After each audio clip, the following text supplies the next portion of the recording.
Active woofer or passive woofer? What should you really buy? Hello everyone, I am Tanmay Mehta, your home technology consultant at Touchwood Automations, and in this particular video, we are going to talk about active as well as passive woofers. Now I know that many of you are confused about how does it really matter? Because for me, woofer is woofer. It is just going to give me the bass, or it is going to give me the punch that is required for a great movie experience. And why should I even think about if it's a passive or if it's an active woofer? Now it does matter, my friends, because what happens is this particular bass that you are looking for, if it's not powerful enough or if it's not powerful to cater to your room size, then your entire experience is going to go for a toss. And for that reason, you need to know the differentiation between an active and a passive woofer, and where should you use active, where should you use passive. And today in this particular video, we are going to talk everything about all these active and passive woofers. Now before I start digging in more, I want all of you to subscribe to my channel right here, right now, because your subscription encourages me to sit here and create more and more these kind of information based videos, as well as product testing and live comparison based videos, which are helping each one of you make better, well informed and correct decisions when it comes to buying anything and everything in home technology industry. Now woofer for all of us has been the same, as I said, because you know that okay, there is no sound coming from it, so how does it really matter if it's an active or a passive?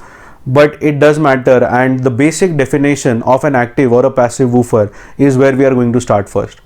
So an active woofer is a woofer which has got a amplifier inbuilt, which means that it is not relying on a third party amplifier or your AV receiver to get that power so that it can create or it can produce the bass and deliver you the bass that you need. So if it's an active woofer, all you have to do is it needs a power socket, and that power socket is going to be connected to the amplifier which is inside the woofer, and that amplifier is going to give power to that particular woofer. Whereas in a passive woofer, what happens is the woofer is just a speaker. It does not have an amplifier inside, which means to create the bass or to create that punch, it is going to draw energy from somewhere else, and that somewhere else is going to be an amplifier which is connected to that particular passive woofer. Now when you buy a entry level 5.1 speaker package which is around 50,000-60,000 rupees or 30,000-40,000 rupees, what you get with these systems is generally a passive woofer. Now the biggest drawback of passive woofer is obviously because it is not having its independent amplification to deliver the power. It is going to not give you that kind of output which an active woofer would otherwise give you. And for that reason, if at all you are planning to buy a budgetary home cinema system, which is let's say a Pioneer HTP076 or a Yamaha YST3072 or a Yamaha 1840 model, or even certain Onkyo based models. Now all these entry level packages, you have to be very, very careful and see whether they have an active woofer or a passive woofer. Because as I said, if your room size is large and if you are planning to buy this system for a great movie or a surround sound experience, but if the woofer is passive, then it may not cater to that particular size and it will lack in terms of the bass output. So for that reason, you would want to probably invest in another active woofer with that particular package, which will be good for an overall experience. Now active woofer is what generally we promote for a good home cinema setups, but as and how the room size, as I said, again increases, there's another theory to this, and this comes especially when you're creating a professional cinema room or you're creating a dedicated home theater room. If you have got a good budget, if you have got places wherein you want to multiply the woofer and the bass output, what you would do is you would probably buy passive woofers, connect them to a third party amplifier which eventually will be connected to the main AV receiver. Now when you work out on this kind of combination wherein you have got an AV receiver, then you have got a amplifier, a power amplifier, and then you have got the woofer, in such cases obviously the woofer output is going to come out large, or it is going to be very, very high. So for such scenarios, going for a passive woofer, it's completely fine, and that is what we believe in as well.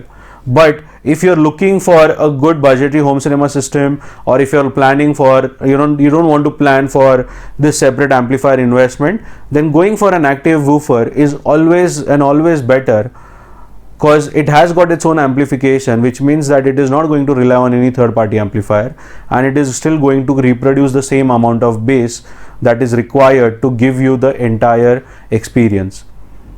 Now, when I talk about woofers, I also feel that, based upon the room size, you need to select the driver, you need to select the quantity of woofers, because what matters is, by just having one woofer placed in one corner of the house, it may not probably give the exact bass at each and every location.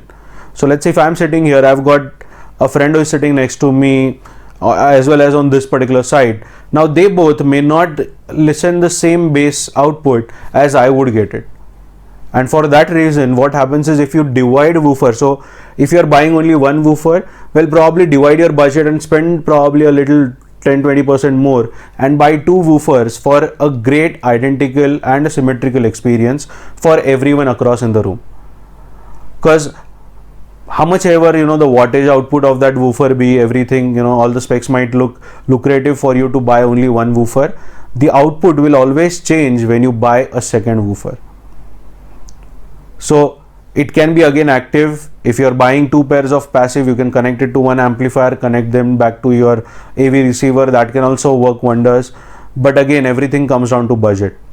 So if you're willing to spend high on your home cinema room or home cinema setup, I don't mind you buying a woofer with an amplifier, a power amplifier, and a separate AV receiver or AV processor. And if you are planning for a good decent budget home cinema system and you don't want to shell more on these particular additional equipments, then that is where I think you can particularly go for active woofer. It can be one quantity, it can be multiple quantity. But obviously, if it's a multiple quantity, make sure that it's in even numbers and not odd numbers, because you would need at least two.